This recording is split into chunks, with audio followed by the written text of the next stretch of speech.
Welcome. This is the Living a Revenue Culture podcast series. 2 or 3 times a year, we try and bring a little revenue science into the podcast series just to help what you're learning have a scientific foundation to it. And the learnings you're going to get today are really best taught with some visuals. I've tried to do the best job I can to tell the visual story so that those of you who are listening to this rather than watching it on YouTube, you get the visual, you get the story in your mind.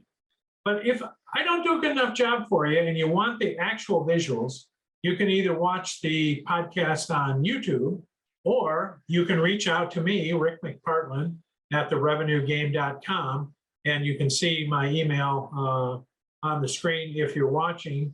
And if you're not watching, it's Rick, R-I-C-K, dot Mcpartlin, M-C, P like in Paul, A-R-T like in Tom, L-I-N, at therevenuegame.com. So if you want the PowerPoint, well, we'll send you the PDFs. If you want the PDFs of the PowerPoint, send me an email and I'll make sure you get them, or go watch it on YouTube. Either way, I hope you enjoy it. Thanks for joining us. Welcome. This is the series on living a revenue culture. And I'm Rick Mcpartlin. I'm the founder of The Revenue Game and the host for this podcast series. Today, we're going to have a special day. Since we started this podcast series in 2021, June, we've had a number of people ask us some questions about language and context. And so today, what we've decided to do is we're going to give you some of the revenue science context that allows people to live a revenue culture. So hang with me today, and you're going to get a little different approach, but I think you'll find it very valuable and interesting and something you'll want to come back to after seeing some of the other podcast series, just to make it clearer and more powerful for you. So where we'd like to start is just to ask the most basic of all questions, and that is, what is a revenue culture?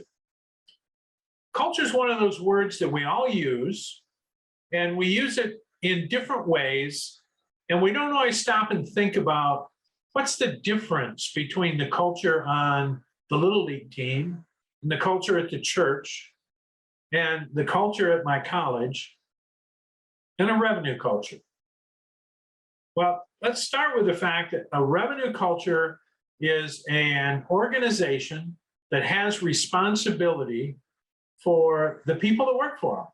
They have to feed and educate and grow their careers and make sure their families are protected with healthcare and things like that. So revenue culture has a responsibility, and not just to its employees. So when we talk about a revenue culture, we're going to recognize that that culture is made up of the stockholders or owners of the company. It's made up of those leadership people who are responsible for creating a revenue strategy. And if you've been around the revenue game for a while, you know what we mean by a strategy. And if not, you can find that on the website. Then there's the employees. The employees are the ones who do all the work. When CEOs talk about, well, I want to scale, or I want to be innovative, or I want to be operationally excellent. Well, who do you think does that? Not the CEOs. Hopefully they're supporting the employees and the business partners. So let's see, owners, leaders, employees, business partners, and ideal buyers. Because when we talk about a revenue culture starts with a business purpose. And we'll talk about this in a few minutes. But that business purpose gets translated into a revenue strategy. The revenue strategy is how you create value that the organization then and partners then transfer to ideal buyers who pay for it. And then, so ideal buyers are part of the strategy, or part of the culture, as is the community. Because the community is where people get educated, where people get health, and people get recreation, and they get an opportunity to retire at the end of their careers. So when we talk about a revenue culture, it's ownership, it's senior leadership, it's the employees, it's business partners, it's ideal buyers, and it's the community. All of them are part of the culture. And so when we talk about creating a revenue culture, we're saying that the revenue culture is going to maximize profits when it optimizes culture. So when those 6 entities, those 6 groups of human beings come together to work on transferring value to ideal buyers who are thrilled to pay because their world gets better with that purpose-driven value, then all of them win. It's not one of them winning. It's not just the shareholders or the investors or the senior leadership's winning. Everybody wins. That's what a revenue culture is. So a couple of other things we need to think about. We just separated the different kinds of culture. And a revenue culture is an organization that has a responsibility to support not only the humans in this, but the community as well. That's where taxes come from. And that's where, we pay to educate our people. So, but there's another part. There are short-term cultures and long-term cultures. In revenue science, we call a short-term culture a finite culture, and we describe it as a mercenary culture because it's only there to make as much money as it can, as quick as it can do it.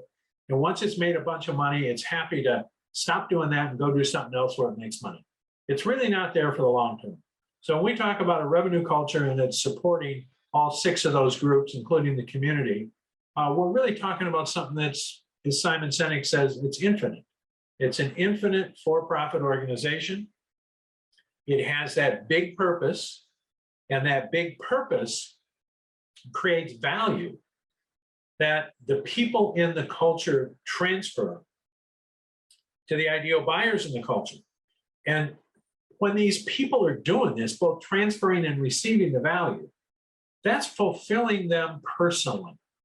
They're glad to come to work. They're having fun. They're doing something important. They're making a meaningful contribution. So when we talk about a revenue culture, it's infinite, it's for-profit, has a big purpose, it transfers value to ideal buyers, and the players, the humans, are being fulfilled by being part of that process. Now, it's easy for me to say these things, and I can make it sound simple, but it really is simple. Often, the reason doing a revenue culture is so hard is because we make it hard. We don't think about what's really important, and we get all these extraneous things. In revenue science, we call this chaos. We get all this chaos running around. So I'm going to make this simple for us. What you'll find is there are going to be 4 steps that we have to follow. We got to create a revenue strategy. We got to have a true north. We're going to do a bell curve 2.0 and a revenue roadmap. And if we do that, so the ideal buyers are getting value, we are going to be living a revenue culture. That's it. 4 things. 4 things. So let's take a look at that. The first one is, I said it before, a big purpose, and big purpose means we're going to make money, and we're going to make a lot of money, but we're going to make a lot of money because we're making the world better. We believe that we make money with our ideal buyers, not from them. So we're going to help them, the ideal buyers, be so much better off that they're happy to pay us, and they actually pay us a premium because they want to make sure we're there. We're there next week, next month, next year, for the next decade and beyond, because we're making their world better. And so that big purpose is the foundation for a revenue strategy. And if you've been around revenue science for a while, a revenue strategy is answering 5 questions. The first one is, what's your brand promise? What does your brand promise the community? What does your brand promise every customer, every employee, everybody that's really part of your culture? And that brand promise is sometimes really close to or almost identical to your big purpose.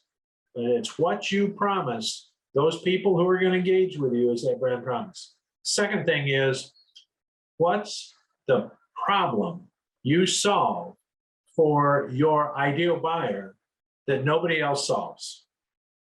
The third question is, now that you know what your promise is, now that you know the problem you solve, what is the niche or niches you're going to dominate by solving that problem for ideal buyers?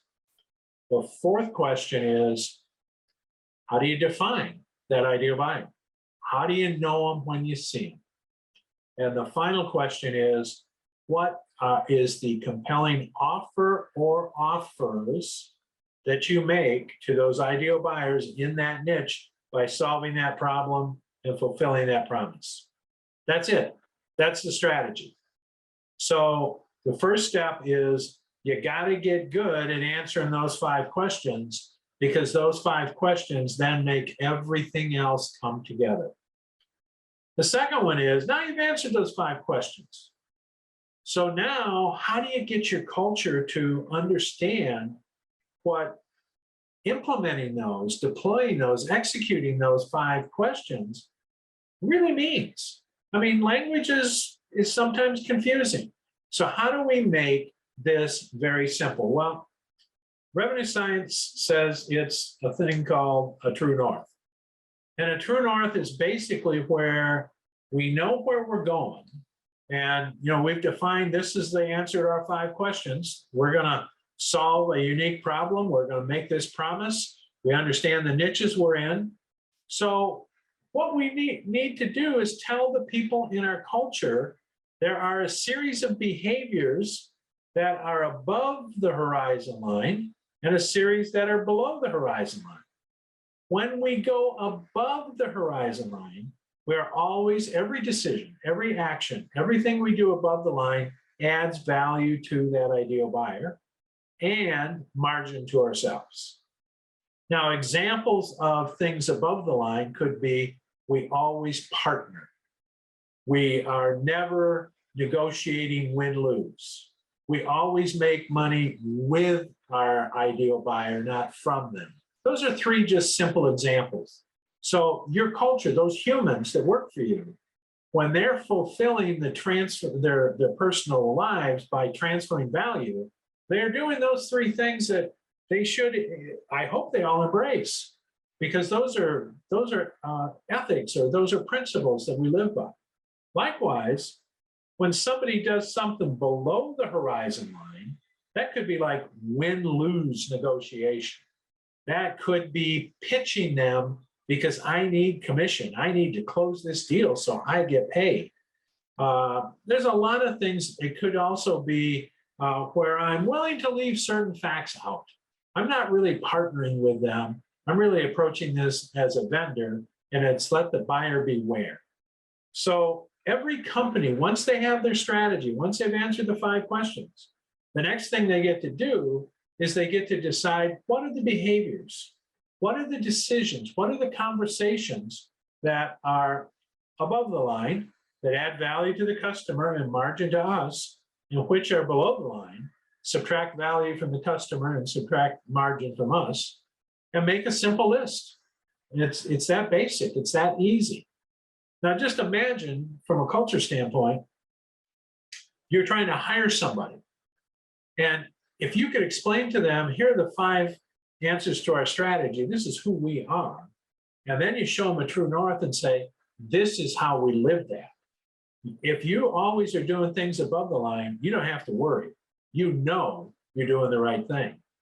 And if somebody asks you to do something below the line, that's when you get to say no, because you know it's not good for them or it's not good for you. And when something's not good for either one of you, you always say no. So this true north is how you start to make that culture real. And you start to make people who may be potential employees go, that's where I want to work. That's how I want to live. That's how I want to get up in the morning and say, I'm glad to be going to work. All right, so now we've looked at strategy. You got a pretty good idea what a true north is, and you can create one blank piece of paper with a pencil and draw a line across it. And you can do it in the next 20 minutes. So now the next thing we got to do is bell curve 2.0. What the heck is bell curve 2.0? Well, we're going to make that pretty clear. It's a bell curve. Imagine that.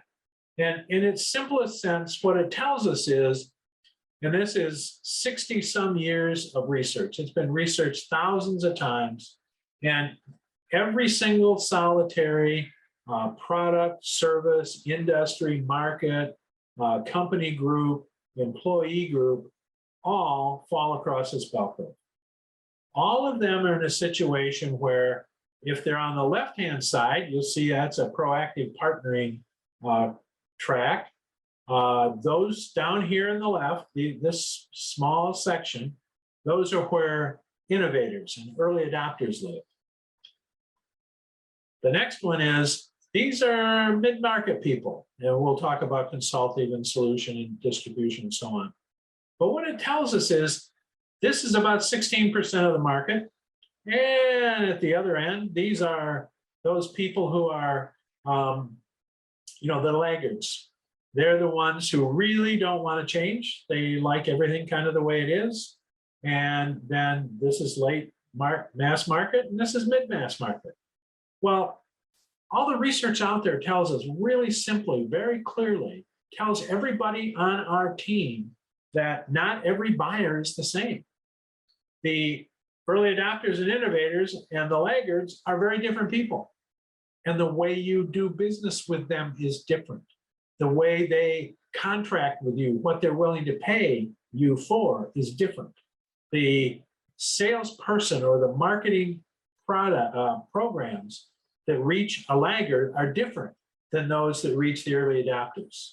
And then the real key is people over here, the laggards, they buy stuff based on price. And your stuff only has to be good enough and your price low enough, and they're willing to do business with you. Now, there might be 10 people they're willing to do business with, so you're going to win 1 out of 10, but at least you know the rules. Over here, laggards and early adopters, they're not buying your stuff, they're buying your brain.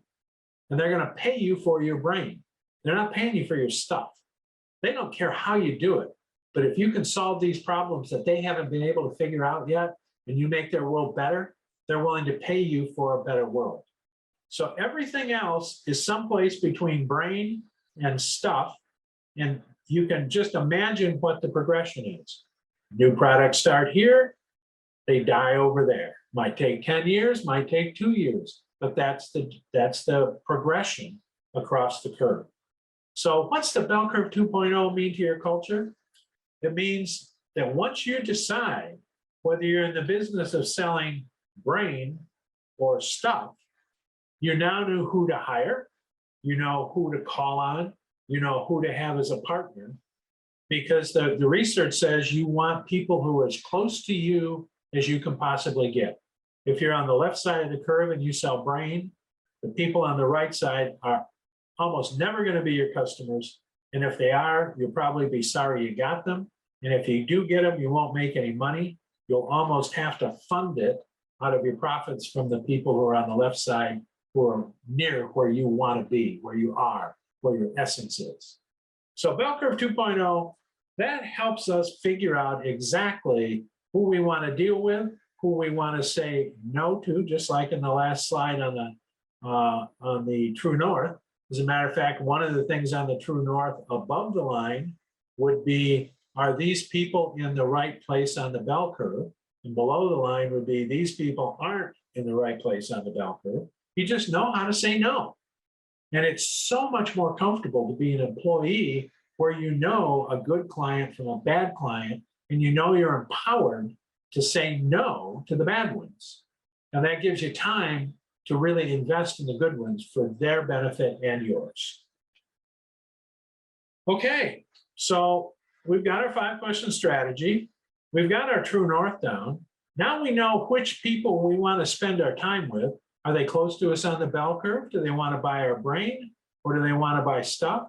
Do they want to pay for the brain? Do they want to pay for stuff? So we can apply the bell curve to our employees, our customers, our partners, our bank, all kinds of things. So what's left? So the 4th step is a revenue roadmap. So what we're saying is, when we hire people, we can be very clear about their job. because our job is helping our customers start down here. That O stands for offer. Remember, of the 5 revenue strategy questions, the 5th one was about compelling offers. So this is about the offer traveling along the steps of the revenue roadmap. And so our employees typically work in one of these areas, and they get to help our buyers translate themselves across that roadmap. Now, we also give our employees, our culture, a way to measure how well we're doing that's not subjective. It's not some supervisor's opinion. This is based on how well we, and this is capital W-E, all of us are working to move people from here to here. And the way we measure is flow. Because just think for a minute, if I am moving an offer from the stage where they're investigating us and they go, oh my gosh, you guys are cool. And you're solving the kinds of problems I need solved. And oh, we're having a conversation about how we can do that together and we're figuring it out. Now we can contract, you're going to deliver, and I'm going to be one happy client. Now, the flow is really a result of 3 things. Volume, how many go through the roadmap. Velocity, how fast do they go? And value, how much does that client pay us for that offer? Now, in the revenue culture, we know that the value really drives the volume and velocity. So we know that if we do a better and better job of transferring that value that comes from that purpose and is delivered through our strategy to those ideal buyers, the more value, the more volume, and the more velocity. So now we understand how we as an organization actually function. And that really brings us back to how important those ideal buyers are. Now, the culture, in addition to providing that value to the ideal buyer, has a responsibility to continually improve how we do this and continually redefine our ideal buyers. Because those buyers are going to go across those bell curves just like everything else. So what's an ideal buyer today might not be in a year or 2 years or 3 years. So our culture is responsible in order to keep transferring maximum value and actually to continue to fulfill themselves. They've got to keep looking for who is that ideal buyer and what's the best possible way for me to find them and transfer that value that they're passionate about so that they pay us, so that I can get continually educated in my career and I have a chance for bonuses and other things so that I can afford to take care of my family. So that's what a revenue culture is about. It starts with a strategy. It starts with a purpose-driven strategy that transfers value to ideal buyers by people who are personally fulfilled by transferring that value. And the revenue game gives you some tools: the strategy, how to create one, the true north, the bell curve, and the roadmap, to just make it so simple for the people that work for you to know what to do next. So when we talk about living a revenue culture, that's why you get the maximum profit when you have the optimum culture. Those 2 things go together. They're not separate. And good leaders are what tie all the pieces together. So hopefully you're going to join us for more podcasts in the future. And if you've got more questions, please keep passing them back to us, and maybe we'll do another one of these in another 6 months or so that answers some more questions for you. So thank you for being here today. Appreciate it.